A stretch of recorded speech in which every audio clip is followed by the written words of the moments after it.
everybody.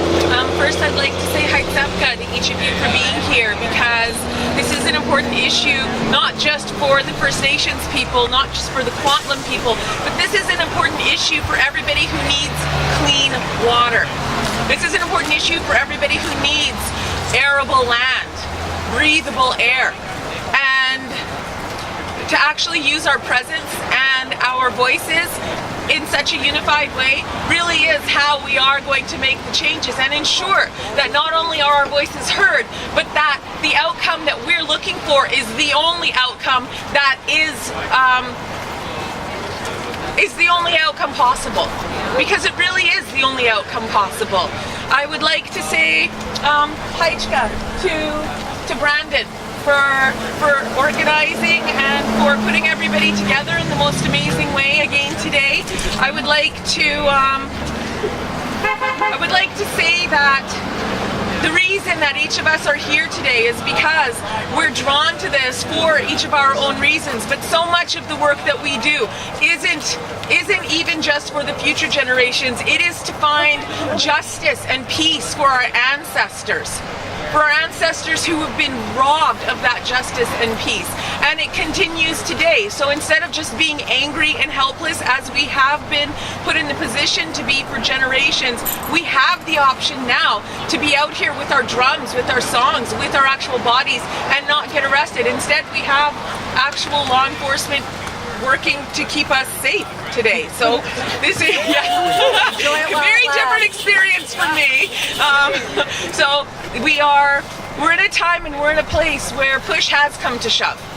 We're at a time, we're in a place where if we don't start acting, nobody else is going to, and boy, it's a quick road downhill from there.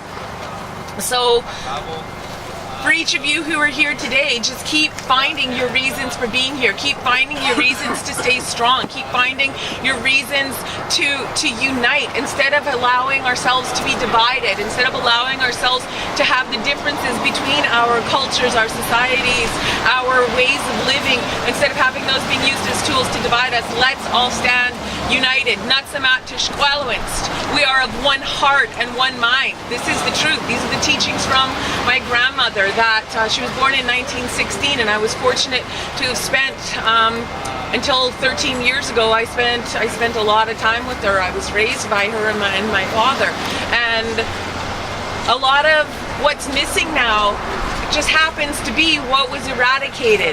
Our culture, our traditional beliefs, our practices that didn't just enable us to survive on this land. We thrived. And we thrived for over 10,000 years. And we will continue to make our way back to that, because that really is, as I said before, the only option. We, the First Nations, we're happy to lead the way back to a balanced way of living, back to being not just protectors, but actual stewards of this land again.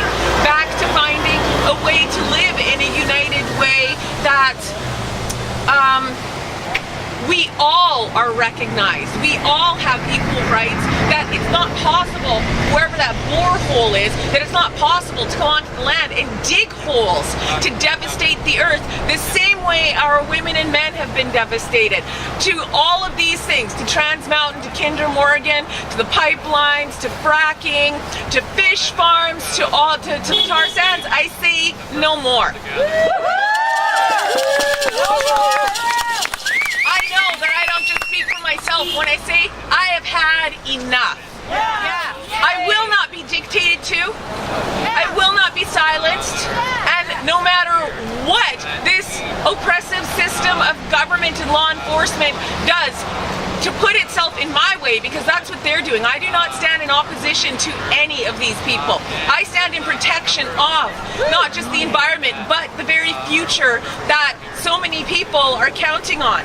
So when I stand here with you, I know that we can all say, Stomachson, I am a warrior.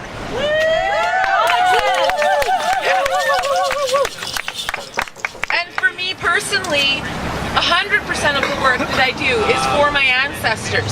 I am accountable solely to them and where they put me and who they put me with.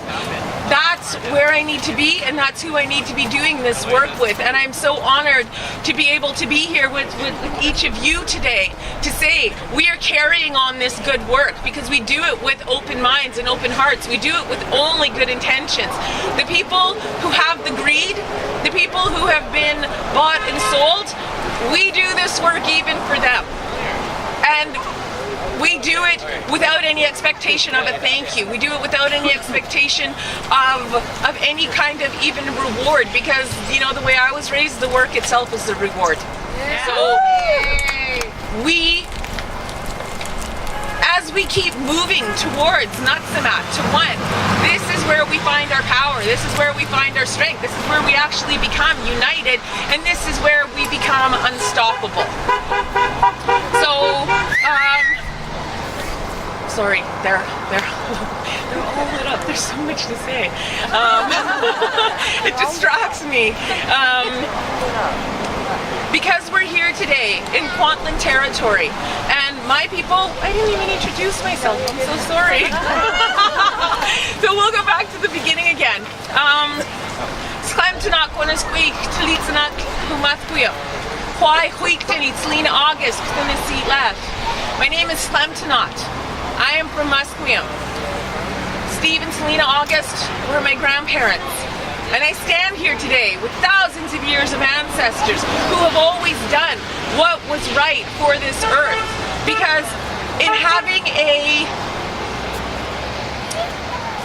considerate relationship of the environment that was around us, we were able to be cared for ourselves with everything we needed without devastating, without words like extinction and depleted and endangered.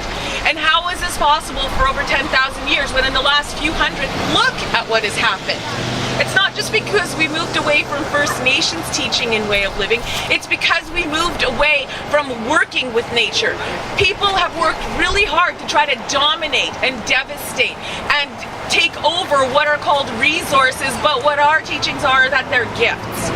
So now we are balancing those scales back to where they should be, so that Mother Nature and we are part of the animals. So that Mother Nature and the human animals, we all work together and we all take care of each other instead of anybody trying to control the other, because we know what happens when you try to control Mother Nature. We look at the devastation, look at the typhoons, look at the hurricanes, look at what happens to the earth when the fracking is done. Look at what happens. I mean, these holes that are put in this earth, they hurt us. We feel when this earth is hurt, especially the women, especially the life givers. It is our job to protect. We are responsible to protect what is here. And we have been stripped of our power and our dignity and our respect for so long. And I'm happy to say that those days, they're over. We are part of a brand new day, a brand new future, and we are using this rebirth, this reborn power, this reborn connected energy between especially the women, and we're kicking down the doors and we're knocking down the windows and we're breaking down all the barriers that were artificially put up to keep us broken and weak. And I'm not broken and I'm not weak anymore, and I know that's the same for all of you.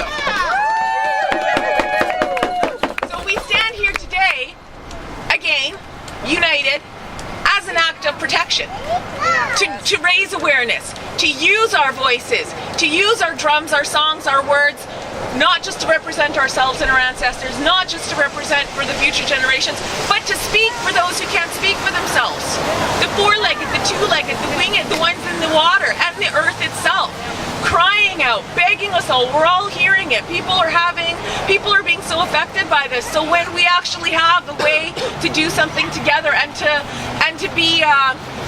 to work in a good way to move forward, we aren't just trapped in this system anymore, and we don't have to be trapped in this system anymore. We can step out of it at any time that we want. We can debase the power that is working so hard to continue to try to convince us that we are powerless. But look at us today.